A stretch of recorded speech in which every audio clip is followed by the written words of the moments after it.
वालेकुम रहमतुल्लाह वबरकातुहू। जनाब, आज का जो अमल है, आप कमाते हैं, सारे कमा रहे हैं, अच्छा रिज़्क आपको आ रहा है, ठीक है, आपके घर में बरकत नहीं पड़ रही, आप जो है सब अलग-अलग हो चुके हैं, अलग अलग हो चुके हैं, तो आप बड़े परेशान हाल हैं। और जो है आपकी नाइतफाकी जो है उसने आपके घर में जो है डेरे डाल लिए हैं, ना बेबरकती ने डेरे डाल लिए हैं। तो आपने क्या करना है, ये अमल का सहारा लेना है। यकीन करें, सारे घर के मिलके जो है ये अमल करें। एक जो है ना जगह पे जो है ना कपड़ा बिछा लें कमरे के अंदर, और इकट्ठे बैठकर तस्बीह पकड़ लें और जो है ये अमल पढ़ना शुरू कर दें। इंशाअल्लाह आपको इसका रिजल्ट जो है ज़रूर मिलेगा। ये एक चिल्ले की सूरत में है। अब आप कहेंगे कि मुझे चिल्ले से डर आ रहा है कि जिन्न आ जाएंगे, भूत आ जाएंगे, वो हमें खा जाएंगे।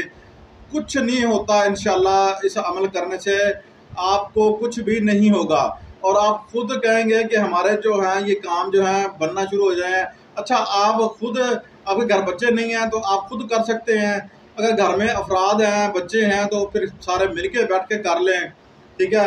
अव्वल आखिर दुरूद पाक पढ़ना है और ये 21 दिन तक ये अमल, 41 दिन तक अमल, ये 21 या 41 दिन तक करना है, ठीक है। अच्छा, ये अमल जो है क्या है ये भी मैं आपको बताता हूँ। सबसे पहले आप इस्तग़फ़ार का ज़िक्र करें, सारे एक एक तस्बीह कर लें, अल्लाह ताला की बारगाह में जो है ना दुआ करें, माफ़ी मांगें, और फिर उसके बाद जो है आमीन कह के आपने जो है ये अमल करना शुरू कर देना है। और इससे क्या होगा, आप जो है अमल जो कर रहे हैं उसके अंदर अल्लाह ताला की रहमतें, अल्लाह ताला का जो है ना करम फजल शामिल हो जाएगा। क्योंकि इंसान है, इंसान ख़ता का पुतला है, ख़ता होती है इंसान से, बोलने में, उठने बैठने चलने में, किसी तरीके से शायद हमें कोई ना पता हो, हमसे ख़ताएँ हो रही हों, तो आप जो है ये कर लें, ठीक है। उसके बाद आप दुरूद इब्राहिमी पढ़िए, क्योंकि दुआएं कभी रद्द नहीं होती। जिसमें अल्लाह ताला के नबी पाक सल्लल्लाहु अलैहि वसल्लम पर दुरूद पढ़ा गया हो, वो दुआएं कभी, वो अमल कभी रद्द नहीं होते। आपने ये अमल कर लेना है। अमल अब क्या है, बिल्कुल दो अल्फाज हैं, या मुसब्बिबुल अस्बाब आपने जो पढ़ना है, ठीक है। कुछ मुसब्बिबुल अस्बाब पढ़ते हैं, या मुसब्बिबुल अस्बाब पढ़ लें, ठीक है। लफ्ज़ तो मैं ना एक ही बनेगा ना, करनी तो अल्लाह ताला की बारगाह में जो है इल्तिजा है ना, कि या अल्लाह हम पर रहम फरमा दे, करम फरमा दे। ये जो हमारे घर में मामलात हैं, परेशानियां हैं, अल्लाह ताला हम पे रहम फरमा, हमारी बेबरकती घर के अंदर आ, या अल्लाह इसको जो है ख़त्म फरमा दे। या अल्लाह कोई हमसे ख़ता हो रही है, या अल्लाह उन ख़ताओं को हमसे दरगुजर फरमा। या अल्लाह हम तेरे बंदे हैं और तुझे मानने वाले हैं, या अल्लाह तेरे नबी पर, तुझ पर ईमान रखने वाले हैं, या अल्लाह हमसे जाने अनजाने में कभी गलती हो रही है। ये दुआओं के अंदर जो है ना ज़रूर आपकी समाजत जो है ना ये ज़रूर शामिल कर लें। शामिल कर लेंगे तो इंशाल्लाह आपको ज़्यादा फ़ायदा होगा, ठीक है ना। क्योंकि मिन्नत जो है ना, देखेंगे ना आप, किसी की भी मिन्नत कर लें किसी मामले के अंदर भी, वो बात आपकी मानी जाएगी। वो तो मालिक को हकीकी है ना।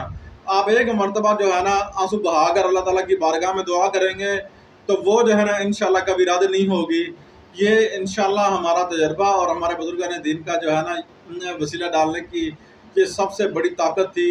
आपने कहा कि जो बंदा जो है ना, वो कहते हैं अमला वाले लंग पार जाते, गाफिल गोते खांदे, गुलाम फरीदा डुबन नहीं देंगे, कामिल पीर जिनादे, ते रोना दिल दी मैल मिटांदा, नाल विछड़े यार मिलांदा, रोमन वाले सदा लंग पार जाते, गाफिल गोते खांदे।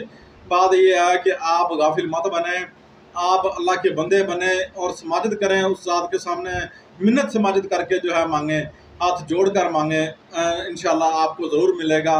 अल्लाह आपका हामी नासिर हो। पाक परवरदिगार आपके घरों में खैर व बरकतें अता फरमाए, और अल्लाह ताला आपके लिए जो है ना ये दिन जो है आपके लिए खुशियों भरा बना दे। जब भी आप ये वीडियो देख रहे हों, अल्लाह ताला ये तमाम दुआओं के सदक़े, पाक नबी पाक सल्लल्लाहु अलैहि वसल्लम के सदक़े आपके घर जो हैं आबाद हो जाएँ, शाद हो जाएँ। अस्सलामु अलैकुम व रहमतुल्लाहि व बरकातहू।